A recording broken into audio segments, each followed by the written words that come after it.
faut être à la barre, il faut gérer ça. Le bateau, il prend énormément de chocs. Quand il surfe en haut d'une vague et qu'il remonte et qu'il tombe dans le vide, il peut tomber de la hauteur de la vague. Donc là, on avait 3 à 4 mètres de creux. Ça fait un choc gigantesque. Je sais pas, le bateau, il doit faire peut-être 6 mm d'épaisseur max. Quand ça tape, ça vibre. Moi, j'avais l'impression que le bateau, il allait éclater. Enfin, je passais mon temps à me dire ça va péter, je sais pas où, ça va péter, c'est sûr.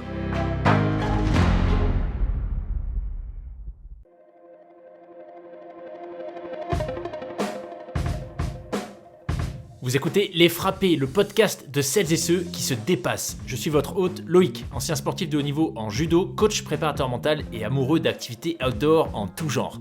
Ma conviction, c'est qu'on a tous un frappé au potentiel exceptionnel qui sommeille en nous. J'ai créé ce podcast pour vous faire découvrir des femmes et des hommes qui ont osé le réveiller. Mes invités sont des athlètes de tout niveau, des aventuriers professionnels, des voyageuses au long cours, des entrepreneuses ou encore des militaires, des forces spéciales. Toutes et tous partagent à mon micro des récits inspirants qui vont vous faire passer à l'action. Attention, une écoute régulière peut entraîner des changements positifs irrévocables dans vos vies.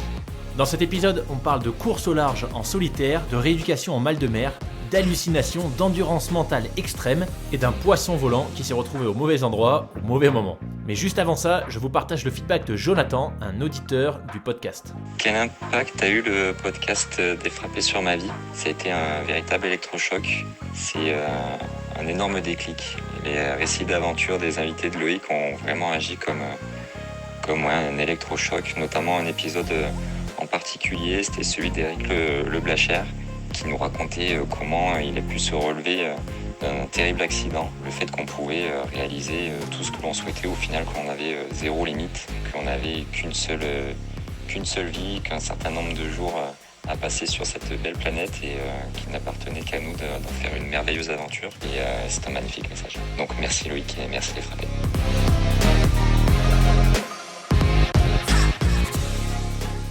Merveilleux Sacha, je suis trop content que tu reviennes sur le podcast. La première fois c'était en janvier 2023, si certains veulent aller écouter ce premier épisode, l'épisode 99. Tu étais la dernière invitée avant Mike Horn, j'avais oublié ce petit détail. Et on avait parlé de plein de choses, de ton taf, puisqu'à l'époque tu étais encore data scientist à l'Assemblée nationale. Ouais. On avait parlé de la manière dont tu jonglais entre ce taf prenant et puis ta préparation pour la Mini Transat, qui est, tu nous avais expliqué à l'époque, la dernière course au large en solitaire sans assistance. Et puis j'imagine qu'il s'est passé plein de choses depuis janvier 2023. Donc, trop hâte que tu nous racontes tout ça. Peut-être qu'on va commencer par tout simplement comment tu vas en ce début d'année 2024 après une année 2023 sur les chapeaux de roue. Eh bah écoute, Loïc, je suis ravie de te retrouver aussi. C'est une année qui démarre très différemment de l'année dernière parce qu'il s'est passé tellement de choses. Ma vie a complètement changé, mais l'année démarre bien. C'est toujours dans la course au large, toujours plein de projets et ça fait super plaisir de relancer un peu la machine, comme on le fait, après une transat et voilà, plein de choses à faire. Yes, excellent. Donc la Mini Transat à l'époque, on en parlait, janvier 2023, tu nous avais expliqué que c'était, je ne vais pas faire un résumé dans le détail de l'épisode, allez l'écouter, mais moi ce que j'en retiens en tout cas, c'est que c'était une sacrée préparation. Ton taf était à Paris, donc le bateau évidemment n'était pas à Paris. Donc entre les allers-retours, les entraînements, la préparation du bateau, etc., c'était super impressionnant la manière dont tu arrivais à jongler avec tout ça. Et cette Mini Transat, tu l'as réalisée. Donc le départ était en septembre. Tu l'as même réalisé avec brio, puisque je te suivais évidemment. J'ai l'impression qu'il y a eu des coups de stratège qui ont été faits sur des choix de navigation, etc. Avec des résultats, des gains de place dans le classement absolument exceptionnels. Donc, trop hâte que tu nous parles de tout ça. Mais peut-être qu'avant de parler de la course, tu peux nous faire un petit récap de ce qui s'est passé sur 2023 jusqu'à ce fameux départ. Ouais, bah, écoute, donc la Mini Transat, elle se prépare en 2 ans parce qu'il faut se qualifier. On n'envoie pas n'importe qui traverser l'Atlantique sans communication et sans assistance et du coup, autant 2022, c'était l'année où j'ai reçu mon bateau, j'ai appris à naviguer dessus et j'ai commencé à faire énormément de courses pour me qualifier. Autant 2023, c'était un peu une année plus tranquille vu que j'étais qualifiée et donc là, j'étais plus, dans la navigation, à la recherche de la performance. Donc pas mal d'entraînement, des courses où j'allais pousser le curseur un peu plus loin et puis aussi, la préparation de la transat en elle-même parce que, il y a énormément de choses qui sont très spécifiques à une transat. Tu as beau naviguer, pendant 2 ans, en Europe, quand tu vas traverser l'Atlantique, la météo, c'est pas la même, la durée de vie à bord est tellement plus longue que du coup, tu as quand même une partie confort qui rentre énormément, en jeu dans la performance. Et puis, pareil, naviguer aussi longtemps sur un bateau, de course, donc avec une intensité aussi élevée, ça abîme le bateau très fort et donc il faut le préparer avant, il faut renforcer certains trucs, il faut, faire sa caisse à outils avec, le matériel, il faut trouver assez de matériel pour pouvoir tout réparer et en même temps, il faut que ça pèse le moins lourd possible parce que, c'est quand même la compète. Donc voilà, tout ça, ça demande énormément de préparation et j'y ai passé un peu, l'été dernier, avant le départ qui était en septembre 2024. Et puis aussi, toute la partie, gestion des partenaires parce que c'est un sport qui fonctionne, avec du partenariat et donc il faut, réussir à embarquer les équipes, qui te suivent, le plus possible. Donc je leur ai pas mal raconté l'aventure, on leur a fait voir le bateau et puis après on a géré un peu la com parce que, qui dit course sans communication, dit qu'il faut quelqu'un qui raconte à ta place ce que tu es en train de vivre et ça, c'était un petit challenge aussi. Parce que donc il y a pas de toi, tu as pas possibilité, à moins que tu sois en situation de détresse, tu as pas possibilité de communiquer avec la terre ferme. En revanche, on peut te suivre parce que sur le bateau, il y a des balises, en fait. Ouais, c'est ça. En fait, nous, on a à bord une radio VHF, donc qui permet de communiquer avec les gens autour de soi. En mini, la portée, elle est 10-20 km max. Donc en fait, on croise pas grand monde, même si, notamment sur la partie transat, on a l'impression sur la carto que les bateaux sont toujours à côté, mais en fait, nous, on se croise pas du tout. Moi, j'ai passé presque 8 jours sans voir personne. Et après, donc on a cette radio VHF. On a une balise de secours donc qui est par satellite, mais celle-là, elle a juste un bouton qui dit «Au secours, venez me chercher». Ok. Aucun autre moyen de communication et on a les trackers de la course donc qui permettent de suivre les bateaux et eux, ils envoient une position GPS, à l'orga qui la retransmet et on peut recevoir un texto là-dessus, si jamais l'orga a une chose, importante à nous communiquer. Donc ça peut être, de se dérouter pour aller voir un concurrent, ça peut être, changer de balise parce que si jamais il y a plus de batterie, on en a une deuxième, ou attention cyclone, en gros voilà, c'est un peu et on en reçoit aussi tous les jours un bulletin météo avec les classements de la course, donc le classement du matin à 8 heures et c'est un peu notre seul moyen de communication avec l'extérieur. Mais par contre, c'est du one way, ce truc. C'est-à-dire que toi, tu peux pas répondre au texto de l'organe, hein. Non, tu peux pas répondre, tu Ouais. peux tu peux juste devenir fou derrière les annonces météo ou derrière le classement, qui arrive assez souvent finalement. Mais Oh, ouais. punaise. 2023, ça a été aussi un gros changement côté pro, il me semble, non? Oui, oui, comme tu le disais, l'année dernière, je jonglais entre un travail, j'étais à 80 à l'assemblée et puis, et le projet mini. C'était j'avais une chance énorme, c'est que mon équipe me laissait travailler, comme je faisais du code, j'avais pas forcément besoin de faire beaucoup de réunions, donc je pouvais travailler en asynchrone et ils me laissaient travailler la nuit et le week-end. Comme ça, je pouvais naviguer la journée. Ça, c'était vraiment chouette. Mais ça, clairement, tu tiens pas 1 an en bossant, 10 jours par semaine.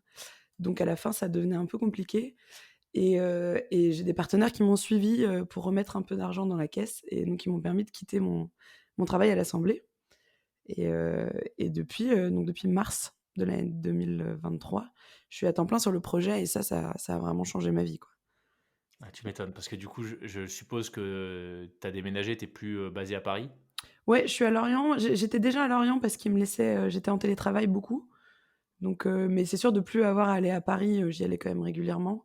Ouais. Ça me change quand même pas mal, et puis, d'avoir une liberté. Le problème, c'est que dans la course au large, notre métier, il est tellement, enfin moi, mon emploi du temps, il change tout le temps. Déjà par la météo, tu peux planifier des sessions d'entraînement, si la météo est pas là, il faut les décaler. Tu as vite fait de casser une pièce, de devoir partir en chantier, il y a des rushs, on t'appelle pour une course où tu pensais pas la faire et cetera et donc la flexibilité dont on a besoin, c'était compliqué alors que là, j'avais vraiment peut-être le métier le plus flexible du monde. Même ça, j'avais du mal à gérer. Donc ça m'enlève quand même aussi, une énorme charge mentale Mmh. Et ça, c'est chouette et puis d'être à fond dans le projet, de vraiment être focus que sur ça, ça m'a permis d'être meilleure, en tout, quoi. En préparation physique, en préparation technique, en préparation mentale, en navigation et puis en gestion de mes partenaires, d'avoir plus de temps pour eux aussi. Ça, c'est vraiment chouette et d'ailleurs, eux, ils ont bien mieux vécu, l'année parce que j'avais plus de temps, à leur consacrer. Ouais.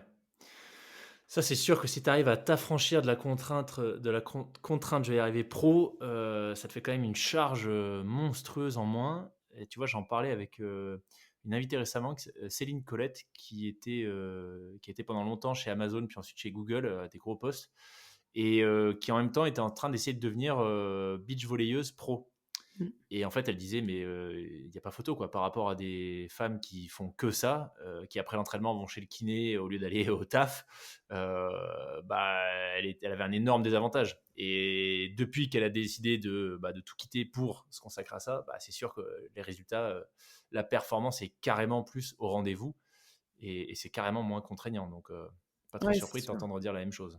Ouais, c'est sûr et c'est vrai que l'année dernière, j'avais un peu des sessions, tu fais 3 jours d'entraînement et puis, à la fin de la session, le coach, il va te dire: «OK, toi, il faut que tu, bricoles ça sur ton bateau, il faut que tu ressortes, 2-3 sessions pour t'entraîner sur telle manœuvre et on se revoit dans 3 jours» et moi, je disais: «Ouais, mais entre maintenant et dans 3 jours, je dois aussi bosser 4 jours pour l'assembler, ça ne marche pas» Mmh. et c'était hyper frustrant et en plus, du coup, j'arrivais, aux courses crevée parce qu'en fait, ce qui était hyper dur, c'est que moi, je prenais mes vacances pour faire les courses et donc en fait, je rentrais, épuisée parce que les courses, c'est épuisant et donc je me reposais ni des courses ni du boulot Ouais. et à la fin, c'était un trop plein, j'ai passé une fin d'année, je crois que novembre-décembre, j'étais tellement dans le rouge. Je me souviens avoir, rêvé d'envoyer des mails, ou à l'inverse, on m'envoyait des mails, je les laissais passer. Enfin, tu vois, en gestion de partenaire, c'est quand même pas dingue.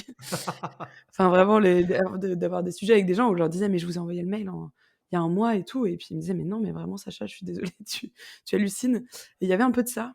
Après, c'est toujours un bon entraînement, hein, de travailler, fatigué, dans mon Ouais. métier, c'est quand même la base et il faut garder de la lucidité. Ouais, c'est clair. Il y a un point qui m'avait, marqué, pendant le premier échange, c'est que tu es sujette au mal de mer Ah oui. et on en avait un petit peu parlé et tu m'avais expliqué que alors je sais plus si c'était prévu que tu suives un programme spécial ou si tu étais déjà en train de le suivre, mais si je me trompe pas, tu as suivi un programme de rééducation au mal de mer dans un hôpital, des armées. Ouais. Je serais curieux de savoir, du coup, ce que ça a donné. Enfin, d'abord, en quoi ça a consisté et quels ont été, les résultats pour toi? Le programme, j'avais postulé longtemps avant. Effectivement, ça prend un peu de temps d'avoir de la place. Donc c'est un programme de recherche qui est développé par l'hôpital, Clermont-Tonnerre, qui est l'hôpital des armées à Brest et donc c'est dans le service ORL, ça s'appelle la NOPAthie, l'étude du mal de mer et les militaires, en fait, tout simplement, ont envie de mieux comprendre d'où vient le mal de mer parce qu'eux, c'est un vrai sujet, dans la marine.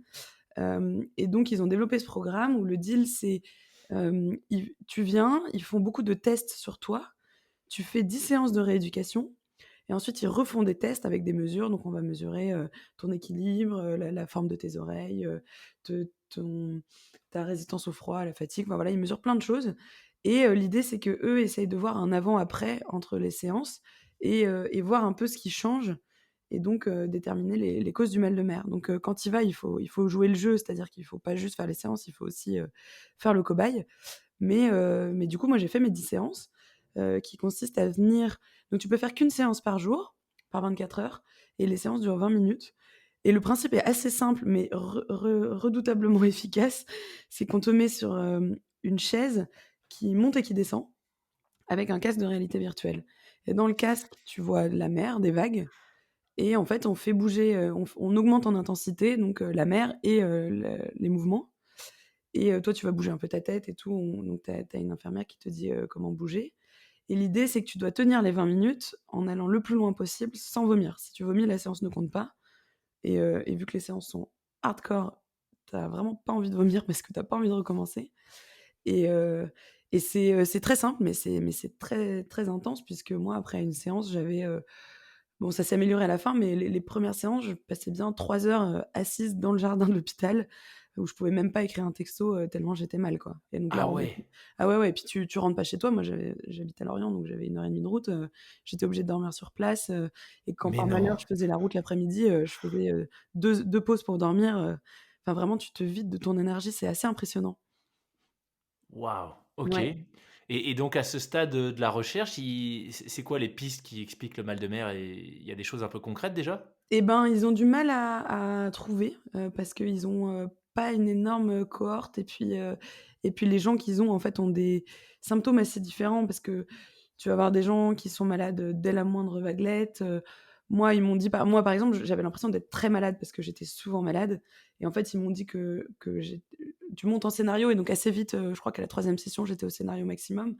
Et ils m'ont dit: «En fait, non, vous êtes malade que dans des grosses conditions, mais comme nous, en mer, on est souvent très au large sur des petits bateaux, on a souvent des grosses conditions».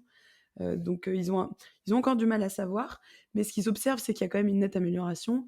Et moi, j'en suis la preuve, puisque, après 10 séances, ça allait déjà nettement mieux. Et là, tu vois, sur la transat, j'ai pas été malade.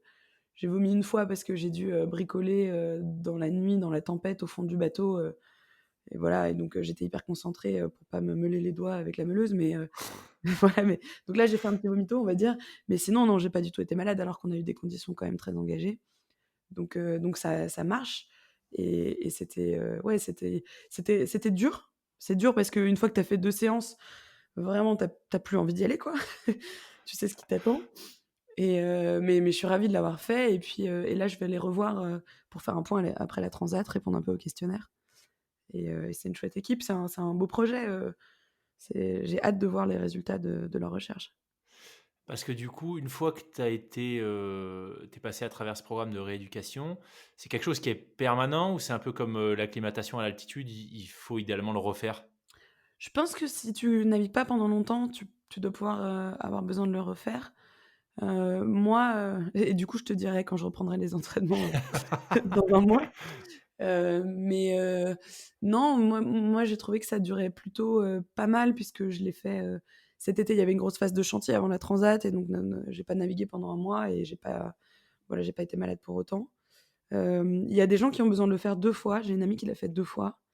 Voilà. Alors elle, après, elle travaille, en recherche, et donc elle fait de l'analyse de données en cale de bateaux qui sont en haute mer pour, faire de la pêche. Donc autant dire que là-dedans, ça secoue et qu'elle passe la journée derrière un écran. Donc elle a eu besoin de le faire 2 fois, mais c'est le jour et la nuit, hein. Elle va carrément mieux. OK, Ouais. impressionnant. Ouais.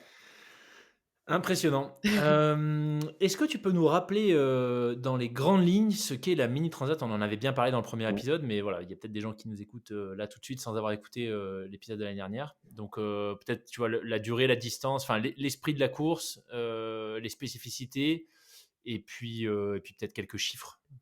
Ouais, et ben, la mini transat, c'est clairement une course d'aventuriers, de gars qui se sont dit un jour: «On aimerait bien faire des courses océaniques, mais à petit budget, parce que tout le monde peut pas s'acheter un yacht. Donc vu qu'on veut faire la même transat mais sur des petits bateaux, on va appeler ça la mini transat». Et donc ça a commencé en 1977. C'est toutes les années impaires.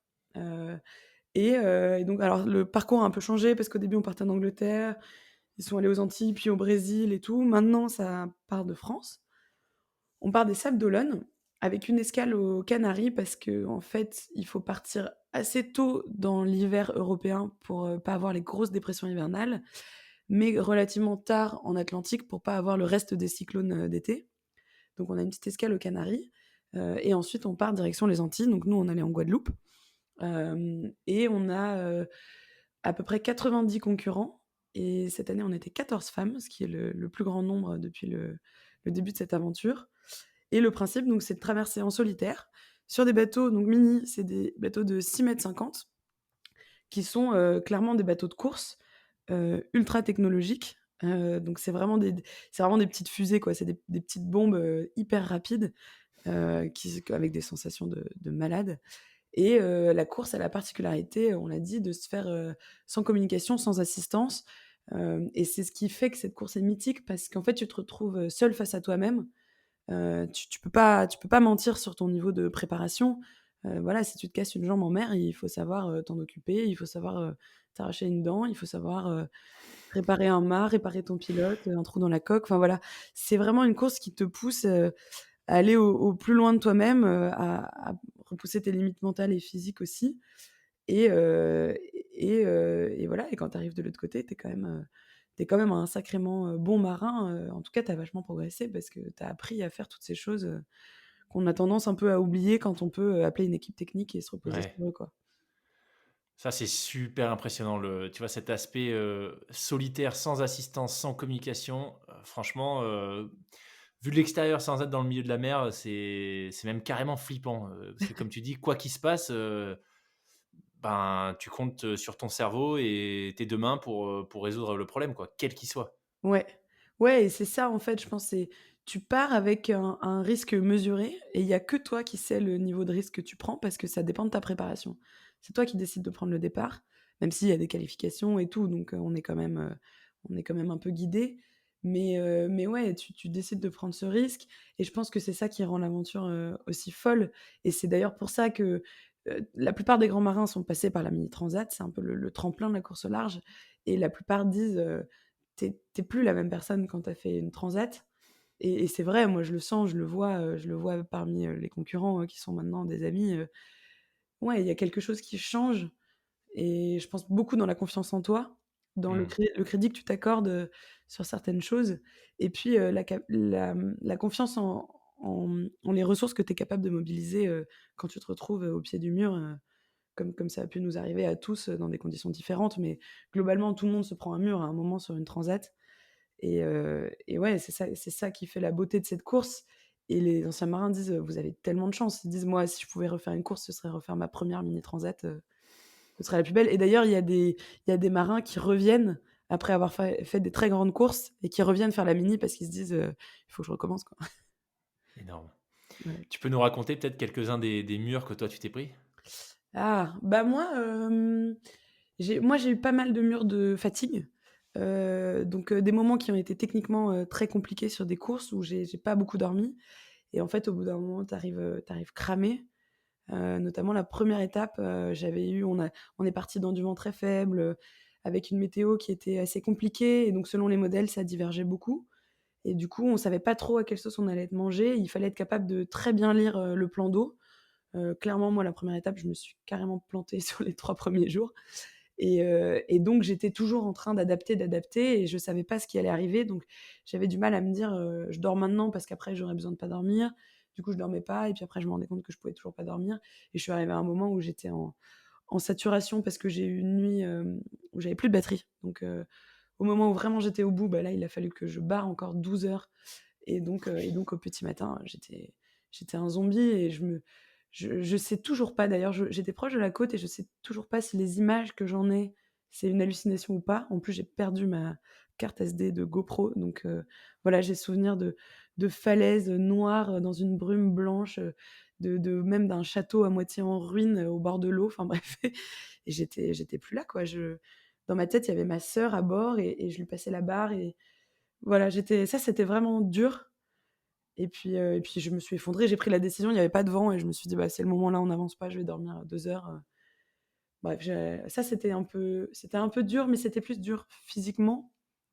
Je pense que le dur mentalement, il est venu après, quand on s'est retrouvés tous au large du Portugal et qu'il y avait pas du tout de vent et qu'on comprenait pas. Les gens qui devaient pas avoir de vent en avaient, la zone où il devait y avoir du vent, il y en avait pas et là, tu passes 1, 2, 3 jours sans avancer, tu as l'impression que tout le monde avance plus vite que toi.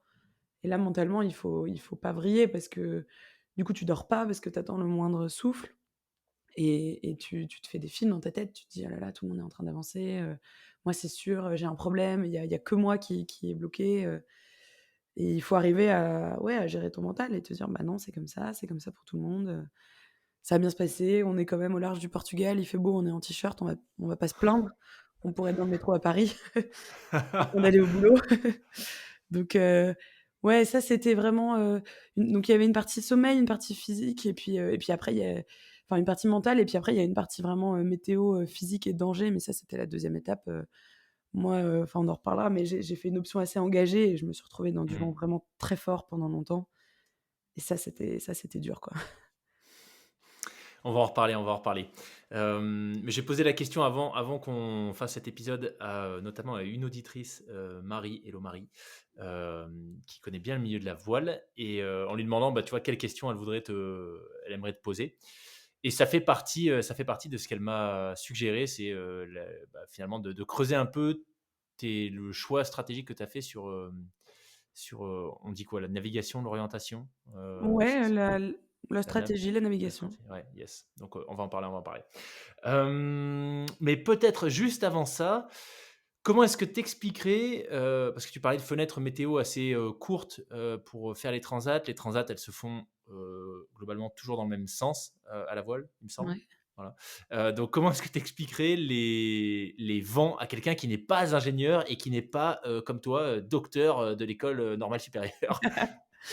Hem, En fait, globalement, en hiver en Europe, on a des grandes dépressions qui arrivent des États-Unis et donc c'est en gros, c'est des systèmes météo, qui tournent dans le sens inverse des aiguilles d'une montre et qui apportent, beaucoup de vent et dans les dépressions, tu as toujours un front, donc c'est-à-dire que tu vas avoir, une zone avec du vent de sud-ouest et après il y a une ligne qui est très marquée. Alors concrètement, c'est des nuages, de la pluie, du vent très fort et de l'autre côté, le vent passe au, nord, nord-ouest et donc ça, c'est des systèmes qui balayent l'Europe et qui arrivent en France. Donc en général, vous pouvez voir d'ailleurs le switch du vent qui prend de la droite, quand on dit qu'on se prend une tempête et après une fois que le vent a pris de la droite, on voit des nuages un peu clairsemés, c'est souvent ce qui fait ce qu'on appelle le calme après la tempête. On a des nuages un peu clairsemés avec de la pluie, encore quelques grains quoi, et donc nous, c'est globalement ça qu'on va chercher et qu'on va aussi éviter quand ils sont trop forts,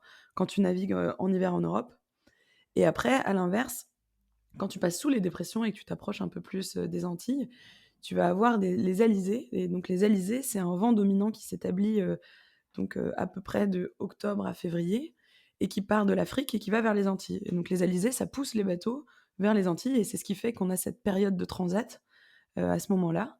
Sauf que les alizés, bah, c'est des vents qui sont, très forts, qui sont assez chauds donc on peut naviguer dans des vents forts parce qu'en fait, c'est moins dense donc il y a moins d'efforts, sur le bateau et qui lève quand même, une mer, assez dégueulasse, on peut le dire, une mer croisée. Parce qu'en fait, les alizés poussent, d'est en ouest et à l'inverse, il y a la mer des fronts, et des dépressions qui est au nord, qui sont au nord de l'Atlantique, qui redescend et donc ça fait une espèce de bouillon et nous, notre année, comme on avait une très grosse tempête, que vous avez dû sentir passer, je crois que c'était la tempête, Ciarán? Mmh. Il y avait ça juste au moment où nous, on était au sud. Clairement, on s'est pris une mer, assez immonde. Et du coup, bah, l'idée, c'est de jouer avec ces phénomènes-là, quand tu fais une transat et donc tu as toujours les 2 options. C'est soit tu passes au nord avec une route assez courte, puisque donc la Terre étant ronde, la route la plus courte n'est pas forcément enfin, sur une carte, n'est pas forcément la plus courte. Donc il y a l'orthodromie et la loxodromie. C'est pas toujours la ligne droite qui est la plus courte. Mais tu peux passer au nord et faire la route, «directe» entre guillemets, mais bon, tu passes un peu dans les dépressions. Ou alors tu fais comme moi j'ai eu envie de faire, tu vas chercher les alizés, mais il faut aller les chercher un peu plus loin, puisqu'il faut aller jusqu'en Mauritanie pour aller les trouver et il faut être confiant dans le fait que tu vas aller tellement vite que tu vas rattraper la route en plus. Et ça, c'est un pari qu'il faut faire et surtout en mini, on n'a pas d'ordinateur à bord vu qu'on n'a pas de communication avec l'extérieur. Donc la météo, c'est un bulletin radio avec un point sur une carte. Donc l'Atlantique doit être découpé en une quinzaine de zones, qui font, je crois, 200 kilomètres de côté et tu as un point au milieu et puis, on tu un point toutes les 12 heures pendant 3 jours et puis démerde-toi, quoi. Donc voilà, faut être assez bon sur comprendre son environnement, comprendre ce qui se passe, comment ça évolue et puis la météo, elle est pas toujours juste donc quand tu arrives au milieu de ta zone et que tu sur ton point et que tu as pas la météo que tu devrais avoir, il faut que tu sois capable de dire, «OK, la dépression du nord a reculé, a avancé, elle est en avance ou en retard, les anticyclones se sont décalés», voilà. Du coup, cette stratégie, enfin, comment ça se prépare tout ça? Est-ce que tu as des scénarios où tu te dis: «Bah, voilà, si les points météo, ressemblent à ça, je déclenche ce scénario-là. Inversement, s'il se passe ça, bah, je bascule sur cette option B». Ouais. C'était clair pour toi que potentiellement tu allais aller chercher les alizés, même avant le départ? Ouais, en fait, la veille du départ, on avait, enfin même la semaine avant le départ, tu commences à faire un peu de météo. Heu, En gros, 10 jours avant un départ, tu as une météo, globalement fiable et 4 jours avant, localement fiable. Donc 4 jours avant, tu peux commencer à lancer des premiers routages, voir un peu les options et puis surtout d'un jour sur l'autre, tu regardes comment ça évolue. Donc tu peux te dire: «Ah bah, c'est marrant tous les jours par exemple, la dépression se creuse». Donc tu peux te douter que le jour où tu partiras, le lendemain, elle va se creuser aussi et donc ça te permet de voir des tendances et d'adapter, les fichiers a après même être parti et en fait, nous, 4 jours avant le départ, on lançait un routage le matin, il fallait partir au nord, on lançait un routage l'après-midi, il fallait partir au sud et on relançait le soir, il fallait repartir au nord.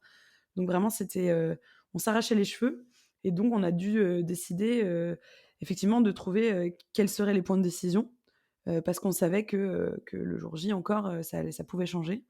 Donc on en a pas mal parlé. Après, on est suivis. Moi, je m'entraîne dans un pôle, donc le pôle, Lorient Grand Large, où on a des routeurs. Donc c'est des météorologues, qui routent spécialement des bateaux et en fait, eux, ils font tourner, des scénarios sur leur ordinateur et toi, tu pars avec ces scénarios. Mais ce qui est important, c'est l'ordinateur, il fait le meilleur choix avec les infos qu'il a et donc toi, tu pars et tu dois être il faut pas voilà, c'est pas une recette de cuisine. Il faut savoir que tu pars avec ta recette de cuisine, mais qu'au moment où toi, tu vas partir, tu auras plus les mêmes ingrédients et donc il faut réadapter le calcul et c'est ça qui est super intéressant, d'autant plus en mini où tu as pas d'ordi, donc tu réadaptes le calcul en le faisant à la main et tu vois, typiquement, moi, quand je suis partie, notre routeur nous avait dit: «Il y a une option nord, si elle passe, c'est l'option gagnante». Ils arrivent avec 24 heures d'avance, je crois, sur l'option sud. En revanche, la probabilité qu'elle passe est beaucoup plus faible parce qu'ils allaient, passer juste sous un front, puis attraper la petite zone où il y avait du vent, mais entre 2 zones sans vent. Donc si tu te loupais, bah, tu restais coincé dans une zone sans vent, et puis, enfin voilà, c'était pas mal d'incertitudes et puis après le front, bah, il y a beaucoup de mer, alors du coup, tu te dis: «Bah, le bateau, il va aller moins vite», donc le calcul, en fait, est un petit peu faux. Ça, il faut le prendre en compte aussi et en fait, moi, je me disais, en mini, comme on a très peu d'informations, la probabilité de se faire coincer, dans une zone qui a beaucoup changé, elle était trop forte. Moi, j'ai préféré aller chercher du vent au sud. On savait qu'il y avait du vent, on savait qu'il y en aurait beaucoup. On savait pas à quel point ce serait fort, mais on savait qu'on pouvait aller chercher ça. Il fallait juste, bah, traverser une zone de molle, donc passer 3 jours à l'arrêt. Ça demande un petit exercice mental quand tu vois les autres qui sont partis pleines balles vers les Antilles. Mais ouais, donc moi j'avais plutôt confiance en l'option sud, parce que je trouvais qu'on avait un degré de certitude plus élevé et au final et c'est ça la beauté de la course au large, dans les 10 premiers, bah, il y a des sudistes et des nordistes et en fait les 2 options se valaient, pour peu que tu les joues bien. Mais voilà. Après, il y a plus de sudistes qui sont arrivés devant parce que, bah, il y avait un degré de certitude, quand même plus élevé. Mmh. Pour ceux qui n'ont pas cassé leur bateau dans du vent fort. Parce qu'il y avait aussi ce petit degré d'incertitude-là qui a joué, qui a été un sacré paramètre. Du coup, est-ce que tu te rappelles du moment où tu l'as prise cette décision, où tu t'es dit: «OK, là, je change de cap et je vais chercher les alizés»? Ouais et bah, justement, moi j'ai pas changé de cap parce qu'on allait au sud et à un moment on passe, la dernière île, qui était marque de parcours donc il fallait contourner et là c'était, soit tu restes vers le sud, soit tu vires. Et en fait, donc moi je regardais mes marqueurs et tout et on a la météo à 17:00 et ça la décision a dû être prise vers 11:00. Donc on savait pas encore, on n'avait pas l'update, on avait que la météo qu'on avait prise avant de partir, puisque c'était, dans moins de 24 heures après le départ. Et à un moment, tu vois un bateau qui vire, 2 bateaux qui virent et donc à l'AIS, on voit physiquement, on le voit d'ailleurs dans le film de la Transat, je le montre, on voit les petits points des bateaux qui commencent à mettre le clignotant à droite et puis, je regarde la flotte. Moi, je pensais que ça allait être 50-50 et là, ça fait un truc comme, 90 enfin 80 et 10 bateaux et là, j'appelle les copains autour de moi, j'étais là: «On est certains là? Vous le sentez comment? Parce que vraiment, on n'est pas beaucoup à y aller». Et donc évidemment, on se remonte le moral, on en discute, on fait un peu les gros bras parce qu'on sait que les autres nous écoutent à la radio, en disant: «Bah, c'est sûr que ça passera pas au nord, franchement, ils font n'importe quoi», pour essayer de leur mettre le doute parce que ça joue aussi, hein. Et ouais et c'est marrant, on était beaucoup de filles à aller au sud. On était quand même une grosse majorité de filles et du coup, on s'est un peu, voilà, on s'est un peu confortées dans notre décision, mais on était toutes assez sûres et on a eu la météo l'après-midi et ça confortait notre décision puisqu'ils annonçaient, un peu moins de vent au nord et les alizés qui se renforcent au sud et là, on a vraiment fait, la danse de joie sur notre bateau et on était vraiment trop contentes de notre décision et je suis ravie en plus, hier, j'ai vu en plus le film, un des films de la Transat, parce qu'il y a le Sailors Film Festival en ce moment, que je suis allée voir et il y en a un qui dit qu'ils ont fait du prêt dans 25 nœuds, donc la prête est face au vent, sous la pluie. Je me dis: «C'est quand même moins marrant que faire des surfs comme nous, on en a eu sous spi au soleil». Même si nous, c'était assez sportif, au moins c'était marrant, quoi. Donc du coup, tu disais un peu plus tôt que voilà, la phase qui a vraiment été dure, c'est quand finalement quand tu as réussi à prendre tes alizés, mais c'était peut-être plus fort que ce que vous avez imaginé et plus intense aussi. Tu peux nous en parler cette route, visiblement, c'était la bonne d'un point de vue choix tactique, mais ça a été quoi les enjeux de se retrouver sur cette route au sud? Bah, en fait, le jeu, c'est une fois qu'on a commencé à toucher du vent, donc on faisait du sud, du sud, du sud et l'idée, c'est de choper les alizés. Dès que tu les attrapes, tu décides de mettre le clignotant à droite et plus tu es au sud, plus tu as de vent. Donc la question, c'était, à quel moment tu tournes? Est-ce que tu vas chercher toujours plus ou pas? Hem Et donc, bah, au bout d'un moment, moi, j'ai commencé à avoir quand même pas mal de vent. Donc j'ai mis mon clignotant à droite et en fait, le vent a fait que se renforcer et on est passé en une journée de 5 nœuds, donc on n'était pas encore dans les alizés, à 25, 30, 32 et ça, c'est vraiment beaucoup, parce que du coup, c'est au portant, donc on est sous SPI. Moi, mon SPI, il fait 85 mètres carrés. Pour un bateau de 6,50 m, c'est énorme. Ouais. C'est vraiment le moteur de F1 sur la mobilette, quoi. Donc et là, le bateau, avec une mer en plus, comme je disais, qui est vraiment très creuse et assez courte. Donc très creuse, ça fait que le bateau, il prend des énormes surfs parce que, bah, il va tomber dans la vague, hein. C'est comme du ski, il y a un moment, tu tombes dans la pente, donc tu surfes et elle est assez courte, donc tu surfes, sauf que tu te prends un mur. Donc c'est vraiment le mur de boss en ski et il faut être à la barre, il faut gérer ça. Le bateau, il prend, énormément de chocs parce que, bah, quand il surfe en haut d'une vague et qu'il remonte et qu'il tombe dans le vide, il peut tomber de la hauteur de la vague. Donc là, on avait, 3-4 mètres de creux. Ça fait un choc gigantesque, sur des bateaux, c'est bateaux de course, hein, donc il y a rien dedans, c'est très léger, c'est une coquille de noix. Je sais pas, le bateau, il doit faire, peut-être, 6 millimètres d'épaisseur max. Quand ça tape, ça vibre. Moi, j'avais l'impression que le bateau, il allait éclater. Enfin, je passais mon temps à me dire, ça va péter, je sais pas où, ça va péter, c'est sûr». Et donc toi, tu te retrouves là-dedans et autant on avait déjà vécu un peu ces situations en avant-saison, en préparation, autant ça dure 6 heures, 12 heures max, mais là, ça a duré 6 jours. Donc au bout d'un moment, Oh tu dois punaise! dormir, tu dois manger, tu dois te changer parce que tu es trempé. Moi, j'avais beaucoup de mal à manger, donc il faut garder ta lucidité. Quand tu te fais à manger avec ton eau bouillante, bah, c'est super dangereux, donc clairement, moi, je mangeais froid. Donc tu réhydrates tes lyophilisés, à l'eau froide, c'est pas très appétissant et ouais, tu es secoué et puis tu es dans une telle tension. Moi, c'est ça qui m'a le plus impressionnée, je pense. C'est que physiquement, même si toi, mentalement, au bout d'un moment, tu t'habitues au bruit assourdissant, tu t'habitues au choc, tu sais que tu es toujours en train de te tenir parce que dès que tu tapes dans une vague, bah, toi, tu es projeté à l'avant, donc il faut pas faut pas te casser les dents sur une paroi, te casser une côte et tout, donc tu as été cramponné en permanence. Mais en fait, ton corps est tellement tendu. Moi, j'avais les épaules aux oreilles, pendant 6 jours, quoi. Tu as une telle tension, physique, c'est épuisant. En fait, tu t'épuises juste de stress, heu, mais c'est du stress, ouais, c'est pas mental. Tu es pas en train de te dire: «Oh là là, je suis paniqué», mais juste tu es sur le fil. En fait, tu es tout le temps sur le fil. À la barre, tu es sur le fil. Le bateau, il chavire régulièrement parce que, bah, dès que tu as une rafale et que ça tombe pile dans une vague et que, bah, le pilote, au bout d'un moment, il décroche parce que c'est quand même, un peu intense pour le pilote et même toi, à la barre, quand tu es fatigué, tu fais des erreurs et parfois tu prends mal une vague et en fait, du coup, bah, le bateau, il part au tas, c'est-à-dire que l'avant s'enfonce dans une vague, du coup, le bateau s'arrête et en fait, il va se coucher sur le côté. Tu te retrouves avec toutes les voiles dans l'eau et là, tu es vraiment couché à 90°. Donc du coup, bah, toi, tu es suspendu au bateau, tu as les pieds dans le vide, tu as les mains qui sont accrochées en haut et il faut, bah, choquer tes voiles, Mais non! ouais, c'est assez Oh impressionnant. punaise! Sur le film, on le voit bien, parce que j'ai eu le bonheur, d'avoir mis ma GoPro, à des moments où je partais au tas et il y a des images qui sont assez impressionnantes où ouais, là, il faut pas lâcher, quoi, parce que là, sinon, bah, tu tombes dans l'eau puis ou alors tu tombes, dans ton bateau, mais tu tombes de 3 mètres de haut, donc tu as vite fait de te cogner et de te faire mal, et ça, tu le fais 10 fois par jour et du coup, ouais, faut être bien concentré.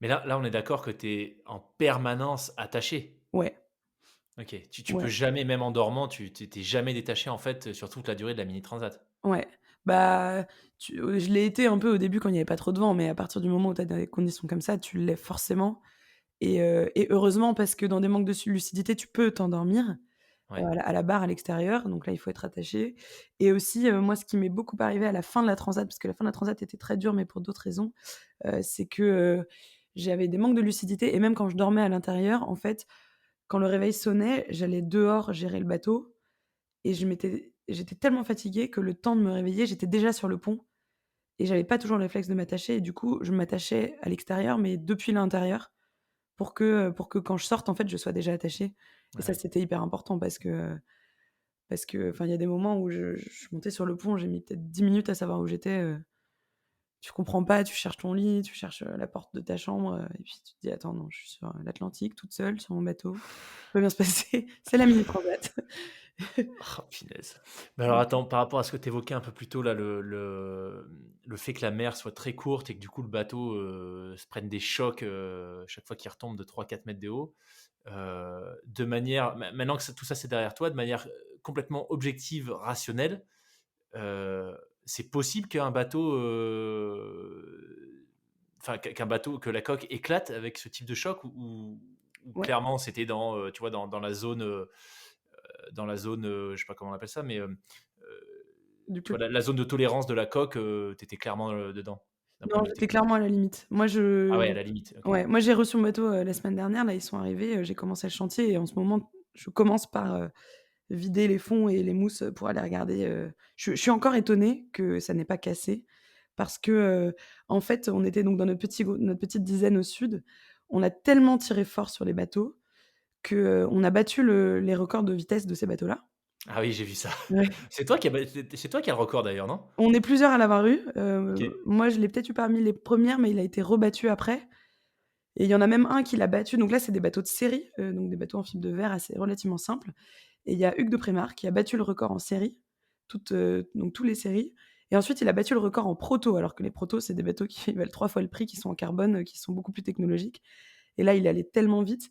Je crois que son record, c'est 320 000 en 24 heures.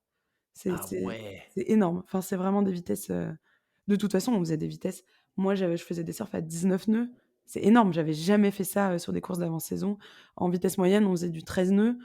Pour rappel, un bateau de 2 fois cette taille-là, un bateau de croisière, ça va à 10-12 nœuds, grand max, mais sa vitesse de croisière, c'est plutôt 5 nœuds. Donc là, tu vas 3 fois plus vite, et on continue, quoi.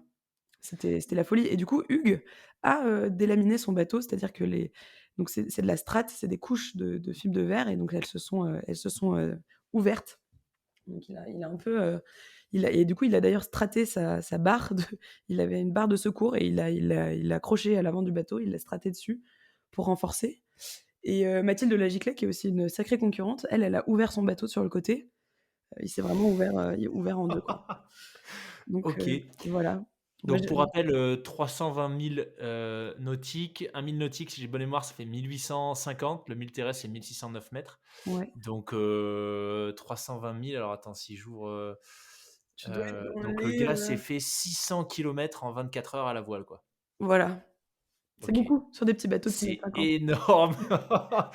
Ça va tellement OK, vite. d'accord. La Punaise. sensation de vitesse, elle est dingo, mais Ah ouais, c'est ça doit être, hallucinant. Mais du ouais. coup, tu parlais d'intensité un peu plus tôt. Bah, oui, j'imagine que l'intensité est tellement énorme que, clairement, tu dors pas sur, quand tu fais, 320 000 en 24 heures, tu es à la barre en permanence, non? Bah, quasiment, mais en fait, tu es obligé de dormir un peu parce que ne pas dormir pendant 24 heures, c'est juste décaler ton problème. Tu vois, Ouais. c'est pas un sprint, c'est un marathon, la course au large et du coup, il faut quand même dormir un peu. Après, on dort par 15 minutes, hein, jamais plus. En l'occurrence, dans des conditions comme ça, moi, je dormais pas plus de 5 minutes parce qu'en fait, il y a toujours un bruit, un choc qui te réveille. Heu et ce qui est fou, moi, je le vois dans les vidéos que j'ai tournées, c'est que tu quand tu te vois en train de dormir, tu fais des bonds. Enfin, tu dors dans une machine à laver et en fait, tu arrives à dormir quand même parce que tu es tellement fatigué. Mais tu es en mouvement et en fait, ton corps se cramponne, pour pas tomber.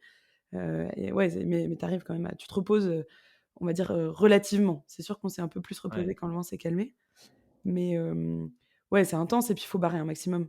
C'est là que tu vas vite, c'est là que tu peux prendre des surfs et puis en fait, tu as envie aussi parce que la sensation, elle est tellement dingue. Les vitesses que tu atteins, c'est en fait, c'est de l'adrénaline pure, quoi.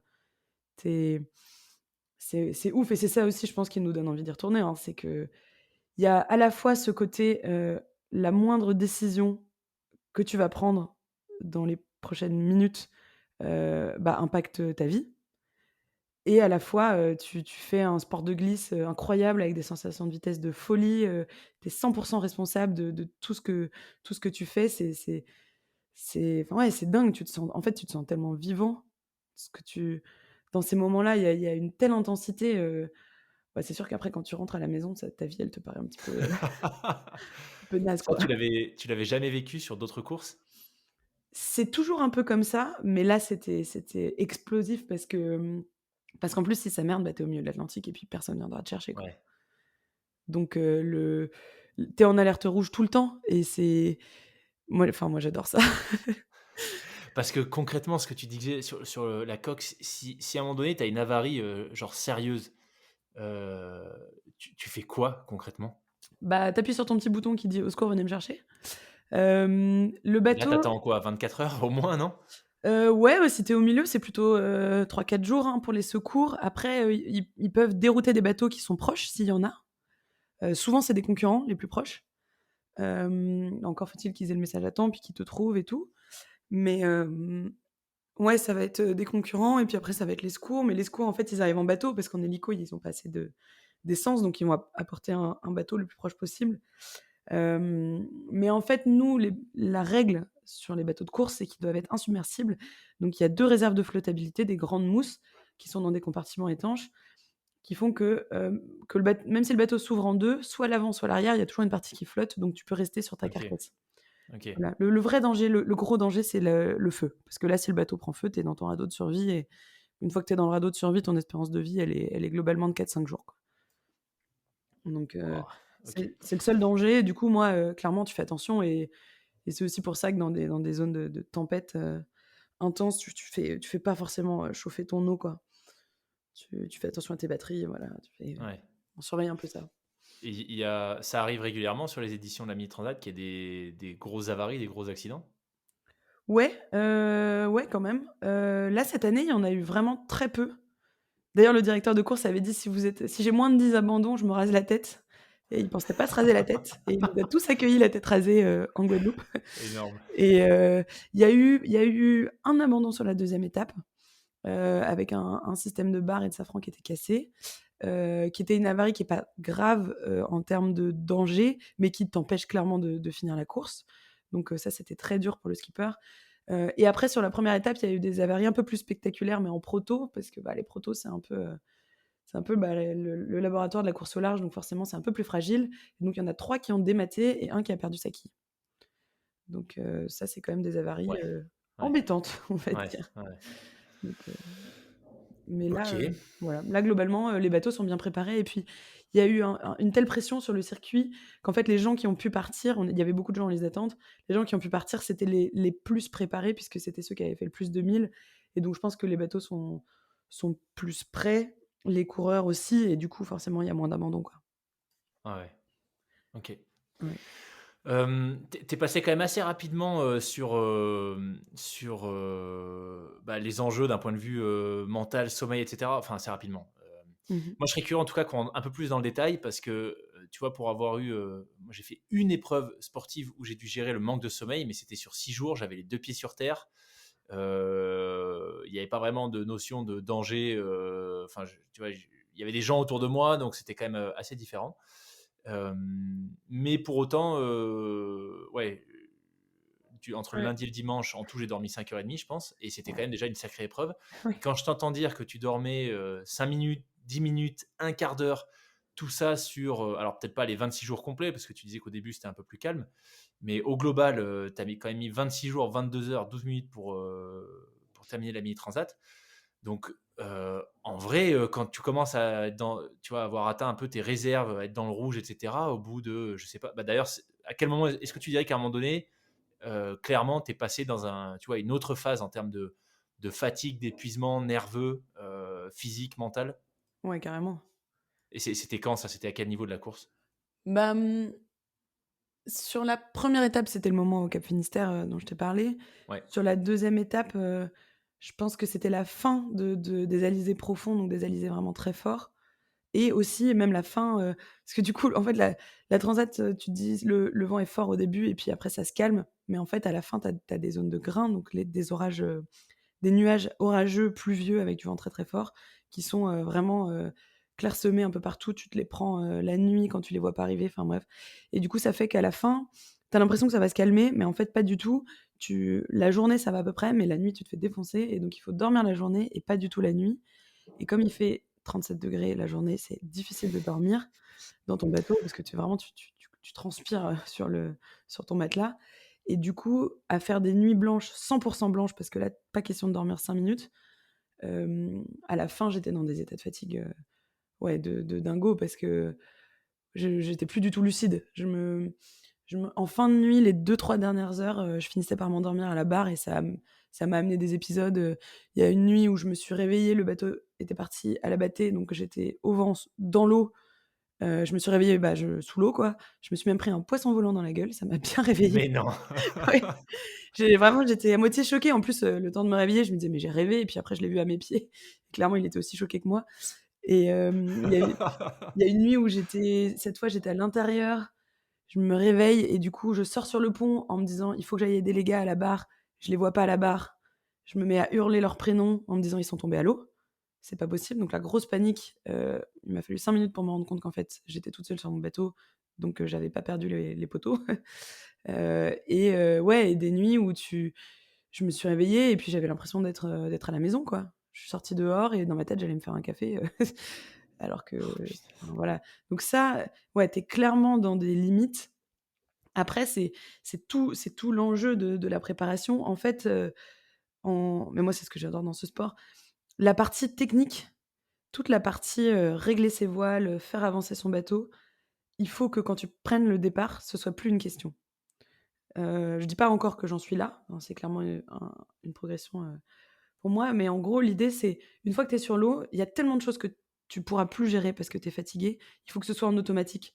Ouais, Tes ouais. manœuvres, tu dois pouvoir les faire les yeux fermés. C'est pour ça, souvent, les gens nous disent quand ils viennent sur mon bateau: «Mais il y a tellement de cordages, il y a pas écrit, qui sert à quoi». Je suis là: «Mais moi, en fait, je ferme les yeux, je tends la main, j'attrape le cordage que je veux parce que je sais où il est». Ouais. Voilà, tout doit être automatique, le réglage de tes voiles, c'est automatique pour qu'il te reste uniquement, la prise de décision. Et donc ton énergie, le peu d'énergie que tu as, parce que tu es fatigué, parce que tu as du mal à manger, il faut que ce soit, voilà, il faut que ce soit la prise de décision. Et pareil, on arrive assez musclé, parce qu'on perd nos muscles. Alors tu prends des bras beaucoup, mais tu perds les muscles de tes jambes, pendant une course. Et donc en fait, l'idée, c'est d'arriver assez musclé pour que faire les épreuves physiques ne nous demande pas d'effort, même à la fin de la course où on aura perdu des muscles. OK. Donc t'engranges avant et après, ouais, il te reste uniquement, la prise de décision, la stratégie et la tactique, à faire. Et ouais, c'est comme ça que tu gères en fait, que tu gères ton énergie. Et il faut aussi que tu gères bien ton mental parce qu'en fait, quand tu es crevé, vraiment, enfin moi je l'ai déjà vécu l'année dernière, je le racontais sur la course, la SAS, la course des Açores. Quand tu es crevé, c'est comme les enfants quoi, tu te retrouves à pleurer parce que tu as fait tomber ta brosse à dents par terre, et là, faut pas arriver dans cet état-là, c'est interdit dans une course d'arriver à ce niveau-là de fatigue.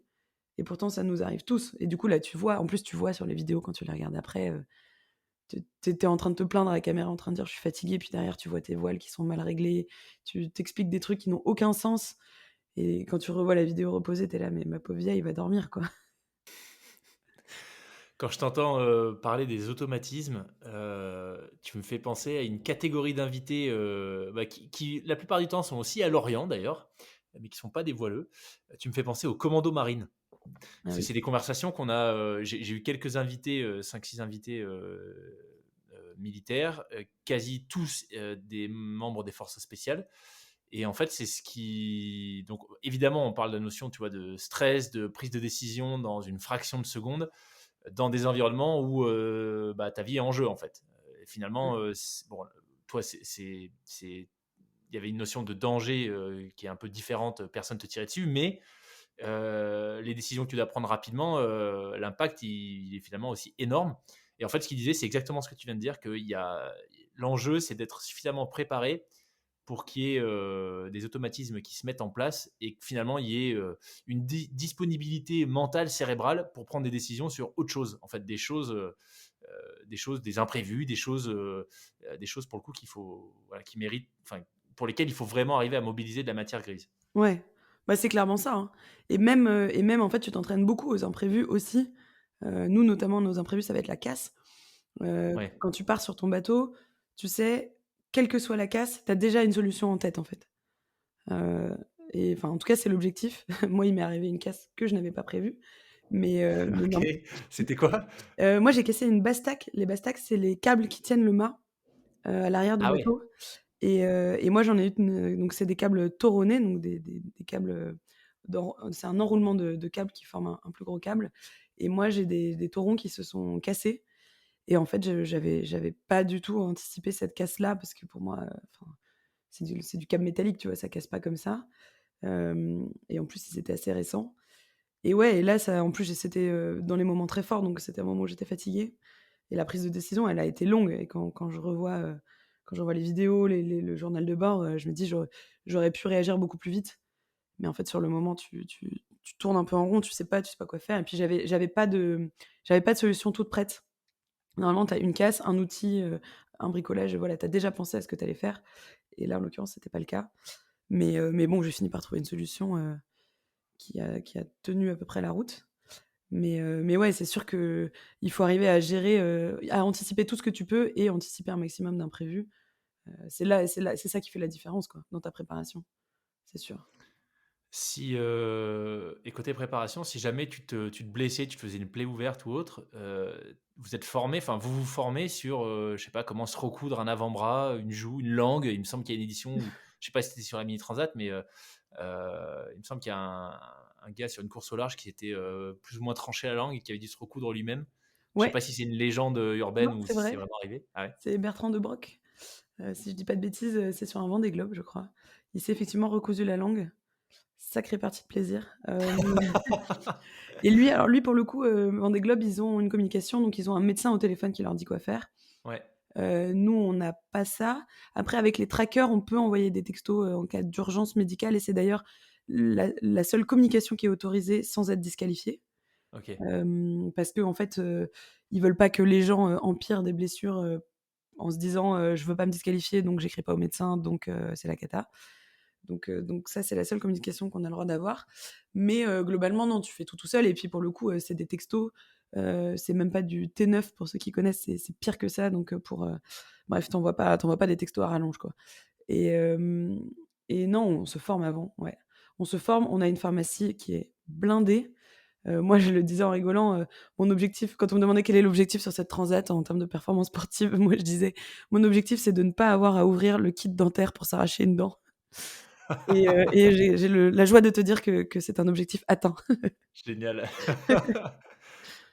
Ouais. Oh punaise.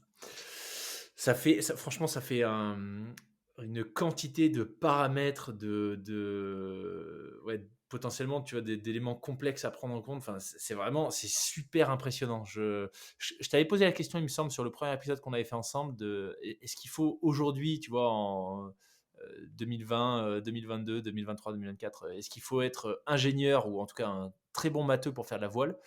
Ouais. J'ai pas réécouté ta réponse, mais il me semble qu'on s'était quand même dit que ouais, tout devient tellement technique que, en tout cas pour les nouvelles générations de marins, il faut être quand même bien câblé. Mais j'ai l'impression que ça va quand même plus loin que ça parce que, enfin, c'est même une capacité finalement à. Je, ouais, je trouve ça juste super impressionnant en fait. Tu vois, c'est le nombre de paramètres avec lesquels vous devez jongler et tout ça dans un environnement où bah, potentiellement bah, vous pouvez y rester. C'est juste, franchement, c'est hyper impressionnant. Et tout ça, évidemment, sur 26 jours. Tu vois, c'est pas une sortie en mer de 2-3 jours, Ouais. c'est 26 jours. Et donc, Et c'est ça qui rend le sport beau, je trouve, en fait, il y a tellement de paramètres qu'il y a aussi différentes façons de gagner, et c'est ce qui fait qu'il y a souvent, autant de gagnants au départ, enfin voilà, autant de gagnants à l'arrivée que de concurrents au départ, en termes de possibilités parce que tu peux être le meilleur et casser ton bateau. Tu ouais. peux être le meilleur et te retrouver coincé dans une zone sans vent. Tu peux être le meilleur et t'endormir et louper le coche, d'un virement de bord ou donc il y a vraiment énormément de choses et puis, oui, être ingénieur, c'est une énorme aide. Après, c'est comme tout, hein, tu apprends un peu sur le tas. Mais il y a aussi la partie avant la course et il y a aussi être entrepreneur et ça, c'est une phase, Ouais. qui est tellement importante dans la course au large, du fait que ça marche par du sponsoring, des partenariats, contrairement à d'autres sports où, en fait, le skipper, il passe peut-être, allez, 20-30 % de son temps sur l'eau, hem et le reste, c'est, la partie ingénieur, donc chantier, anticipation, météorologie, analyse et la partie entrepreneur, aller, voir des partenaires, trouver des fonds, leur faire des propositions commerciales parce qu'évidemment, les gens qui me donnent de l'argent dans la voile, c'est justement, c'est pas du don, c'est un investissement. Il y a un retour derrière et donc toi, il faut que tu leur vendes, tu leur vends des produits, de la communication, tu leur vends, moi, j'aime bien dire: «Mon métier, c'est de vendre du rêve», mais c'est un peu ça.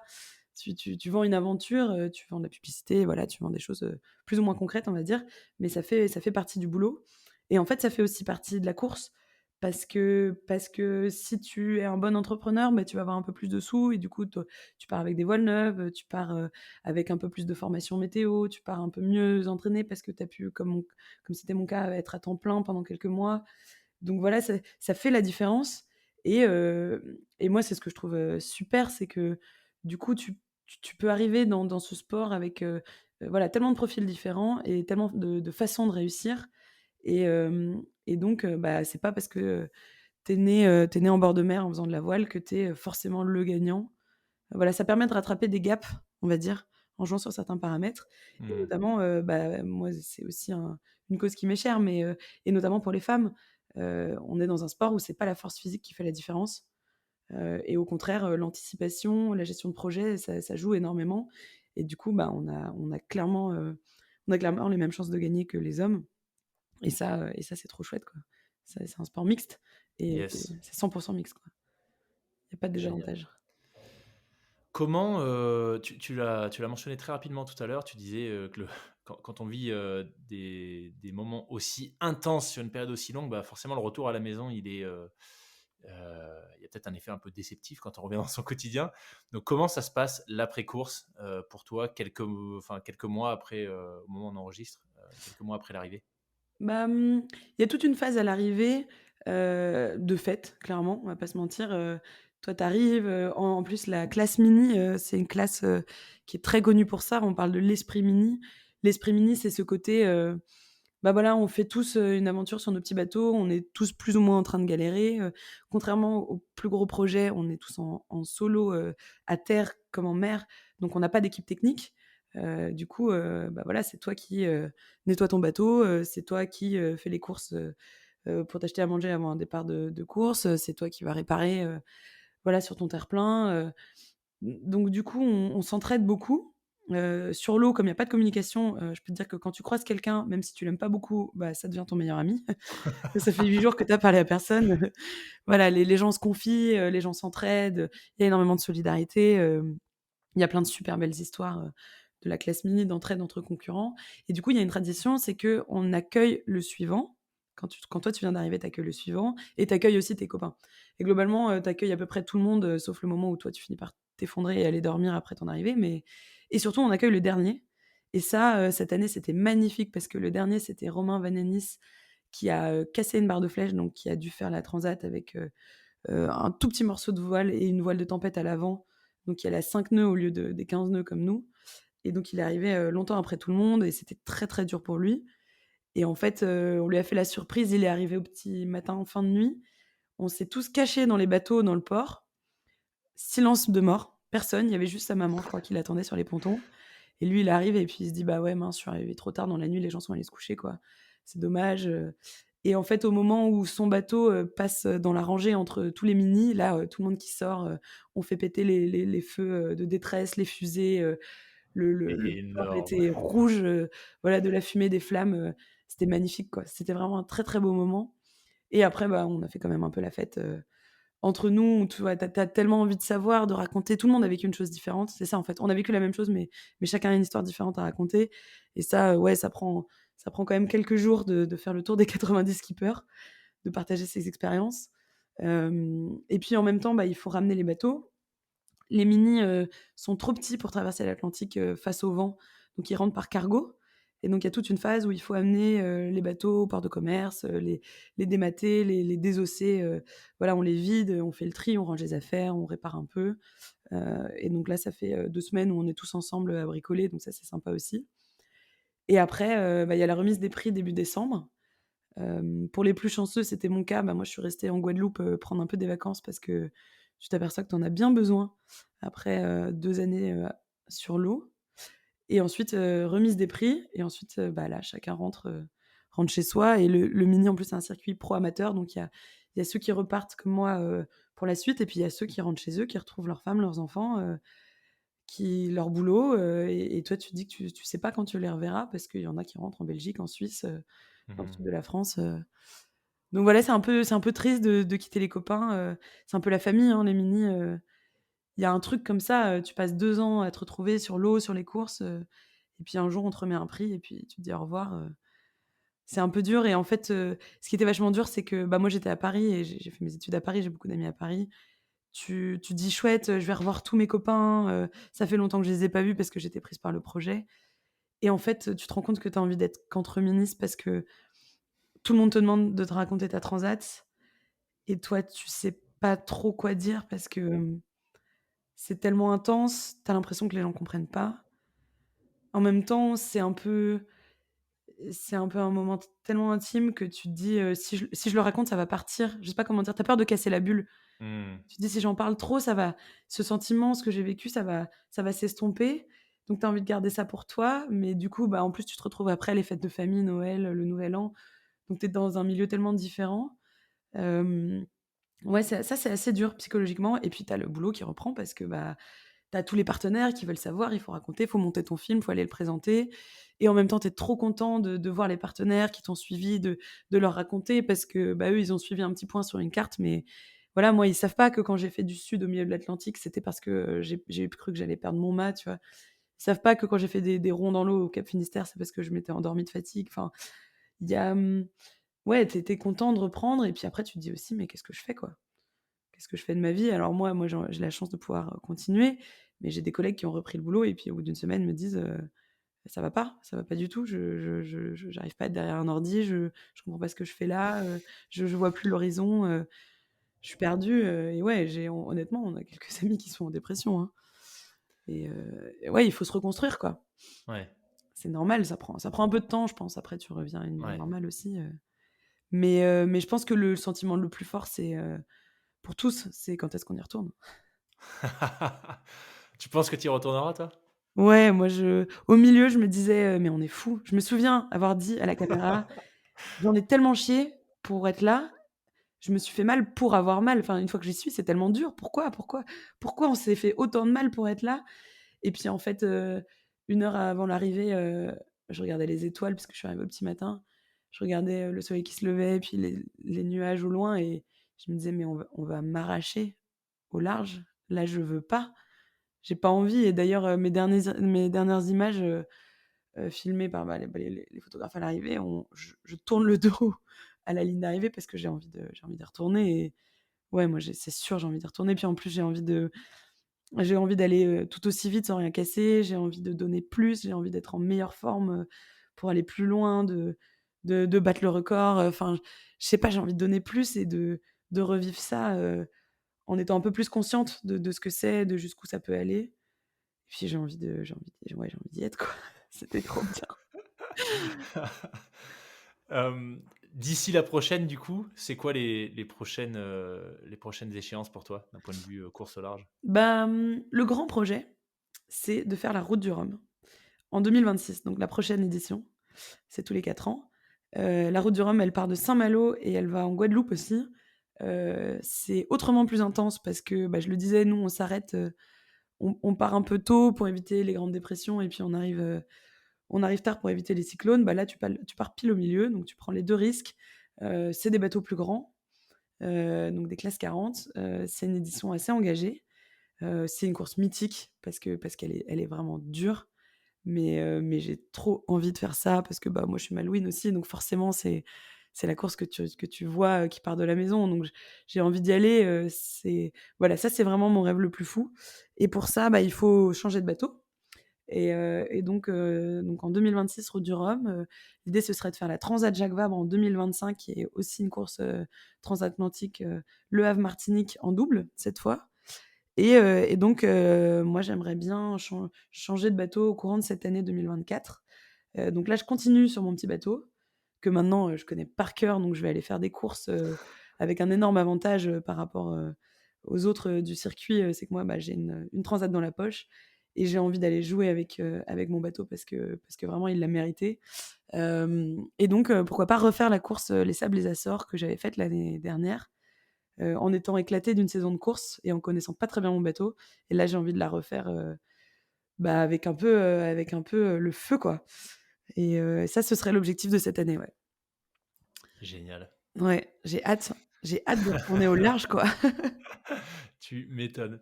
Mais j'ai pas rebondi dessus tout de suite, mais c'est super intéressant ce que tu expliquais sur dans la phase d'après-course, que finalement, en fait, tu es un peu coincé par rapport au récit que tu peux faire de ce que tu as vécu, parce que les gens comprennent pas. Ouais. Et donc, c'est un peu un espèce de cercle vicieux où si tu en parles, les gens comprennent pas. Donc, il y a un effet déceptif où tu te dis non, mais là, en fait, ils captent pas ce que je dis. Donc, tu vois, où ça Ouais. te fait peut-être revivre les émotions tellement intenses que tu as vécues, mais sans pouvoir les partager avec les gens qui sont là tout de suite autour de toi. Et c'est un point que j'aborde assez souvent avec, alors pas forcément sur les épisodes, mais quand même souvent en off aussi, soit avec des amis qui ont fait de l'aventure, soit avec des invités qui sont partis faire des gros projets d'aventure. Et on se le disait encore, parce que cet été, je suis parti faire une expé, sur un bateau d'ailleurs, mais un bateau un peu moins technologique que le tien, un Drakkar. Ouais. Donc un bateau viking ouvert en bois de 12 mètres. On a Génial. fait... combien on a fait je sais plus. On a fait 7 jours le long des côtes norvégiennes jusqu'à Bergen. Et donc 7 jours, c'est assez court, tu vois, mais en réalité, l'expédition globale, ils sont partis des Lofoten jusqu'à Bergen. Donc ça faisait Ah oui. 1500 km terrestres. Et en fait, c'est ce que le président, enfin le capitaine du bateau me disait, c'est que c'est hyper dur au retour. Ça a duré un mois.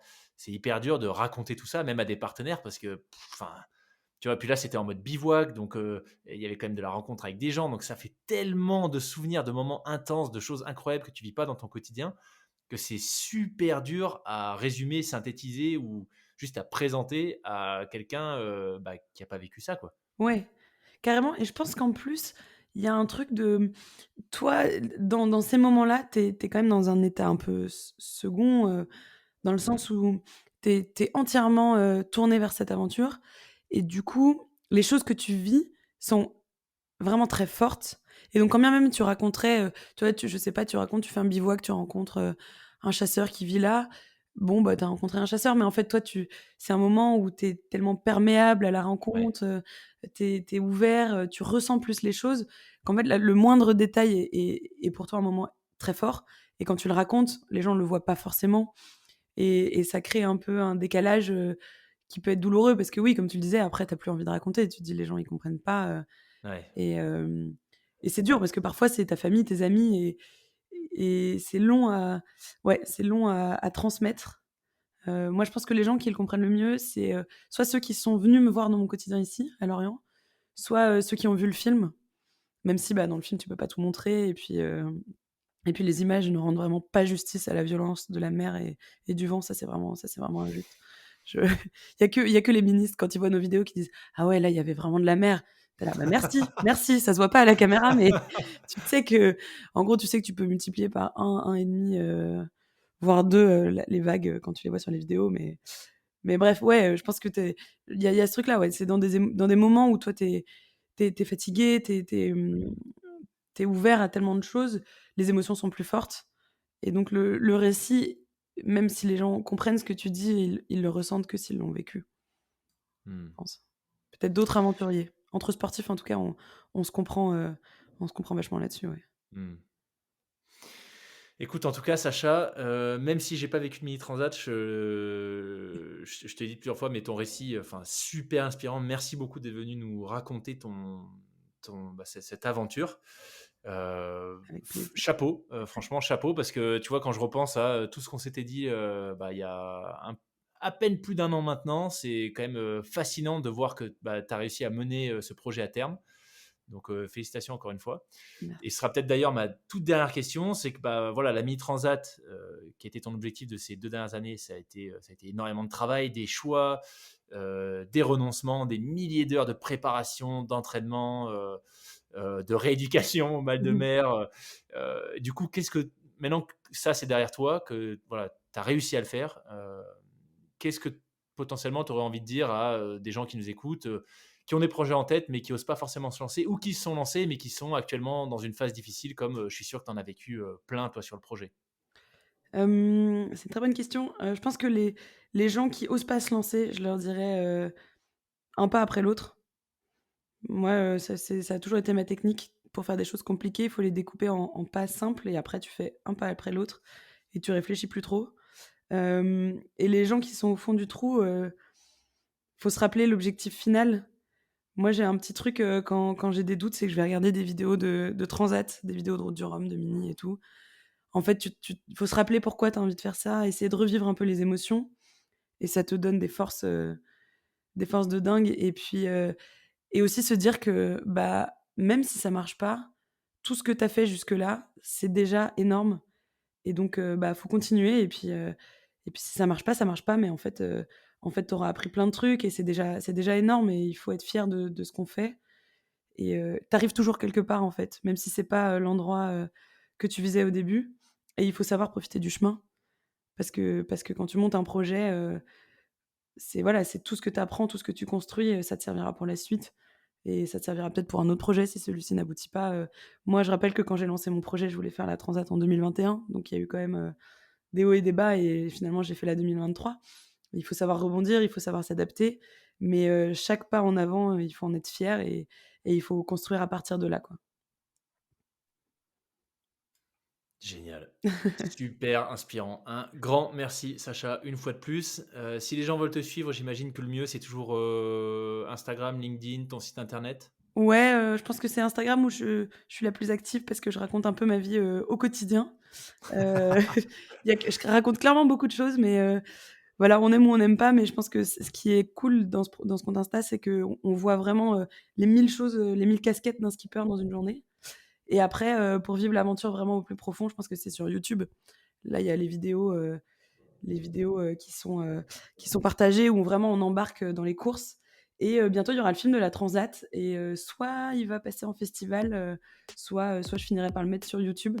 Mais en tout cas, il est assez dingue et je me permets de dire ça parce que c'est pas moi qui l'ai fait et la personne qui l'a fait, est aussi un ministre et du coup, c'est quelqu'un qui a vécu la Transat et qui en plus a des qualités, de montage assez dingues et donc le film est chouette. Donc peut-être en festival, ou peut-être sur YouTube à voir. En tout cas, il y a la bande annonce déjà qui est, sur YouTube et qui peut vous donner un aperçu de cette Transat.